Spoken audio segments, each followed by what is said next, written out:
Hello friends, welcome to my channel. चलिए आज discuss करते हैं प्लांट्स में डिजीज़ प्लांट्स में कौन कौन सी होती हैं। जिस तरह से ह्यूमन बींग्स में, एनिमल्स में मलेरिया, प्लेग और डिफरेंट टाइप्स की जो डिजीज़ होती हैं, इसी तरह से प्लांट्स में भी डिजीज़ होती हैं। एनिमल्स में होता है, उसी तरह से प्लांट्स में भी अबनॉर्मेलिटी, उनका जो स्ट्रक्चर है वो इफ़ेक्ट होता है। उनकी जो लीव्स हैं, स्टम है, उनका जो फ्रूट है, ओवरऑल जो उनका कंस्ट्रक्शन है, स्ट्रक्चर है, सब कुछ उनका एबनॉर्मल हो जाता है। तो आइए डिस्कस करते हैं कुछ प्लांट्स की डिजीज़। जैसे कि आपको पता ही है, इंडिया में बहुत तरह के प्लांट्स पाए जाते हैं, तो ऑब्वियस सी बात है, तो प्लांट डिजीज़ भी ज़्यादा ही उत्पन्न होंगी। तो आइए शुरू करते हैं। सबसे पहले हम देखते हैं कि जो प्लांट डिजीज़ होती हैं वो किस किस तरह से हो सकती हैं। तो प्लांट डिजीज़ हमारी वायरसेस से हो सकती हैं, बैक्टीरिया से हो सकती हैं, फंजाई से हो सकती हैं, और जो हमारे इनऑर्गेनिक डिजीज़ होती हैं, अबायोटिक डिजीज़ होती हैं, वो भी प्लांट्स को होती हैं।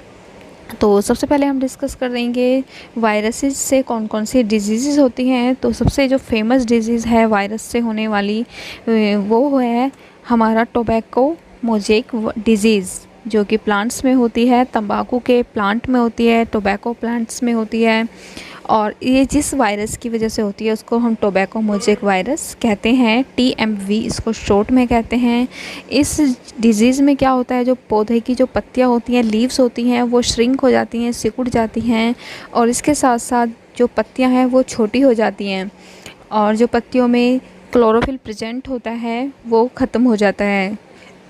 तो इस डिज़ीज़ का इफ़ेक्ट प्लांट्स में जो पत्तियां होती हैं उसमें क्लोरोफिल पर पड़ता है।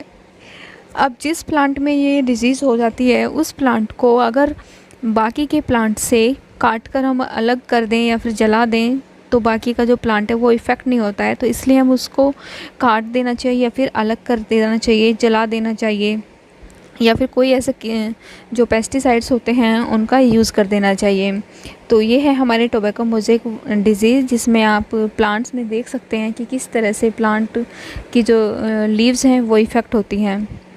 दूसरा है जो सबसे फेमस डिज़ीज़ है प्लांट्स में, वो है potato mosaic disease. Potato mosaic disease आलू में होती है, और ये जो पोटैटो मोज़ेक वायरस की वजह से होती है। अब इस डिज़ीज़ का जो प्रभाव है वो आलू में सबसे पहले क्या करता है, बोनापन, जो आलू है वो छोटा रह जाता है, और उसमें क्या होता है, नेक्रोसिस हो जाता है। नेक्रोसिस मीन्स जो उसके टिश्यूज़ हैं वो उसके रिड्यूस हो जाते हैं, वो ग्रो करना बंद कर देते हैं। और इस तरह के जो प्लांट्स होते हैं, इफ़ेक्टेड प्लांट्स होते हैं डिजीज़ से, उनको भी एक जगह इकट्ठा करके या तो जला देना चाहिए, या फिर बाकी जो हेल्दी प्लांट्स हैं, हेल्दी हमारी वेजिटेबल्स हैं, उनसे अलग कर देना चाहिए। और इसका जो कंट्रोल है वो भी टोबैको मोज़ेक जो वायरस होता है, टोबैको मोज़ेक जो डिज़ीज़ होती है, उसकी तरह ही किया जाता है। तीसरा है हमारा जो वायरस से होता है, बंकी टॉप ऑफ बनाना। जो बनाना की जो लीव्स होती हैं उसके टॉप पर एक बंकी वायरस होता है, वो इफ़ेक्ट करता है। और इस डिज़ीज़ में क्या होता है, जो बनाना के जो पौधे होते हैं वो भी छोटे रह जाते हैं, वो ग्रो नहीं कर पाते हैं। उनकी जो पत्तियां होती हैं और उनमें जो क्लोरोफिल होता है वो भी एक जगह इकट्ठे हो जाते हैं। तो ये है हमारे वायरस से होने वाली डिजीज़ कुछ प्लांट्स में। अब देखते हैं बैक्टीरिया से होने वाली डिजीज़ प्लांट्स में। तो हमारे जो बैक्टीरियाज़ हैं वो हार्मफुल बैक्टीरियाज़ भी होते हैं और कुछ हेल्दी बैक्टीरियाज़ भी होते हैं। तो हम डिस्कस करने जा रहे हैं जो हार्मफुल बैक्टीरियाज़ होते हैं उनके बारे में। तो सबसे पहले बात करते हैं आलू का शिथिल रोग, विल्ट ऑफ पोटैटो। जो विल्ट ऑफ पोटैटो है वो बैक्टीरिया से होता है, और ये किस बैक्टीरिया की वजह से होता है, ये सीडोमोनास सोलेनिसिरन की वजह से होता है। इस रोग को, ये जो हमारी डिजीज़ होती है, इसको रिंग डिजीज़ भी कहते हैं। तो ये क्वेश्चन भी आ जाता है कि रिंग डिजीज़ को दूसरे किस नाम से जाना जाता है। और इसमें क्या होता है, जो इनका संवहन तंत्र होता है ये इनका इफ़ेक्ट होता है। इनकी भी पत्तियाँ क्या होती हैं, पीली हो जाती हैं, येलो लीव्स हो जाती हैं इस प्लांट्स की, जो भी इफ़ेक्ट करता है। और इसमें जो जाइलम हो जाता है, जाइलम जो पाया जाता है प्लांट्स में, वो ब्राउन रिंग का हो जाता है। और ये जो डिज़ीज़ होती है ये मिट्टी के मीडियम से फैलती है। मीन्स अगर ये किसी प्लांट में है तो उसके जो आसपास के प्लांट्स हो गए उनको भी ये इफ़ेक्ट कर देती है। अब इस जो डिज़ीज़ है इसका कंट्रोल कैसे किया जाता है, तो इसके कंट्रोल के लिए स्ट्रेप्टोसाइक्लिन 30 मिनट के लिए यूज़ में लानी चाहिए और इसके साथ ही साथ जो क्रॉप साइकिल होती है उसको भी यूज़ में लाना चाहिए। तो हम इस विल्ट ऑफ पोटैटो में इम्प्रूव कर सकते हैं। दूसरा है हमारा ब्लैक आर्म या फिर एंगुलर लीफ और स्पॉट ऑफ कॉटन। जो कॉटन का जो हमारा प्लांट है उसमें हमारा जो डिजीज़ होती है उसको हम बोलते हैं ब्लैक आर्म या फिर एंगुलर लीफ स्पॉट। अब इसमें जो फैक्टर है वो होता है जेंथोमोनास नाम का जो एक बैक्टीरिया है, वो इस डिज़ीज़ को रिस्पॉन्सिबल होता है। इस रोग से प्रभावित जो पौधों की पत्तियां होती हैं वो भी छोटी सी जाली लाइक स्ट्रक्चर बना देती हैं और बाद में वो भी ब्राउन कलर की हो जाती हैं। इसके जो स्टेम होते हैं वो काले पड़ जाते हैं, लंबे, और कुछ धब्बे टाइप उन पे हो जाते हैं। अब जो हमारे कॉटन का प्लांट होता है इसका जो ट्रांसमिशन होता है वो सीड्स के थ्रू होता है। अब जो सीड्स हैं हमारे वो या तो बारिश या फिर ओस जो होती है हमारी उससे एक दूसरे प्लांट्स में फैलते रहते हैं। तो इसके कंट्रोल करने के लिए क्या करना चाहिए? इसके कंट्रोल करने के लिए भी कॉटन के प्लांट को ख़त्म कर देना चाहिए, या तो जला देना चाहिए या फिर अलग कर देना चाहिए।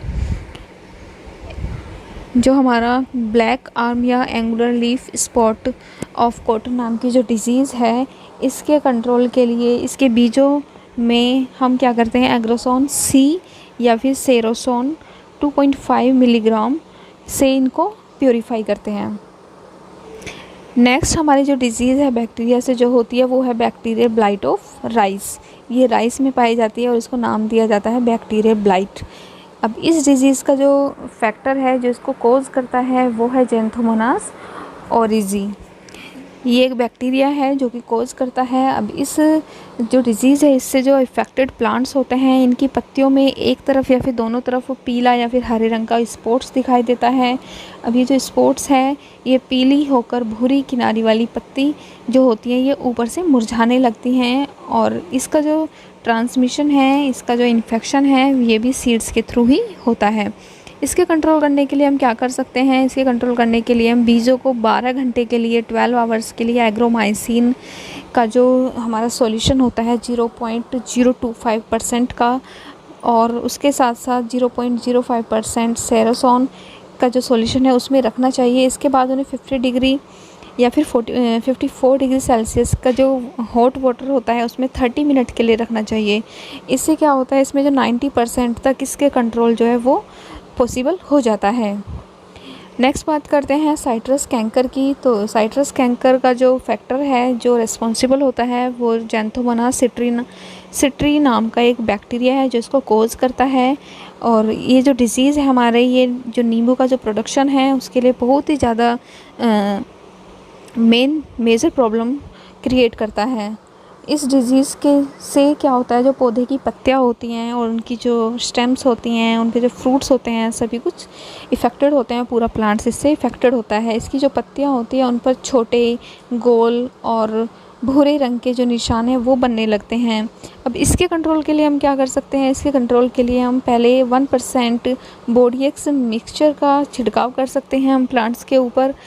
और अगर प्लांट्स में रोग लग जाता है या फिर ये कोई डिजीज़ लग जाती है तो एंटीबायोटिक जैसे कि स्ट्रेप्टोमाइसिन, फाइटोमाइसिन, इन सब चीज़ों का भी हम छिड़काव कर सकते हैं, इन सब पेस्टिसाइड्स का छिड़काव कर सकते हैं।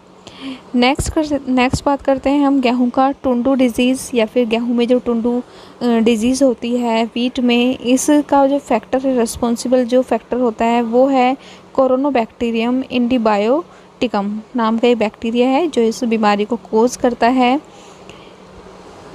इस डिज़ीज़ में क्या होता है, इस डिज़ीज़ में जो पत्तियों के नीचे का भाग होता है वो मुरझाकर मुड़ जाता है, और इसके बाद जो पीले रंग का पदार्थ उससे सिक्रेट होता है, पीले रंग का कोई सब्सटेंस है वो सिक्रेट होता रहता है, जो कि जो गेहूं की बालियां होती हैं जिन पे बीज होते हैं, गेहूं लगे होते हैं, और उनको ख़राब कर देता है।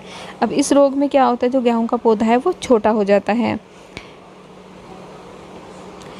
इसकी जो हम कंट्रोल कर सकते हैं वो हम इसको सिर्फ एक ही तरह से कंट्रोल कर सकते हैं कि जो हमारे हेल्दी बीज हैं उनको धोकर हमें उनको बोना चाहिए, उगाना चाहिए।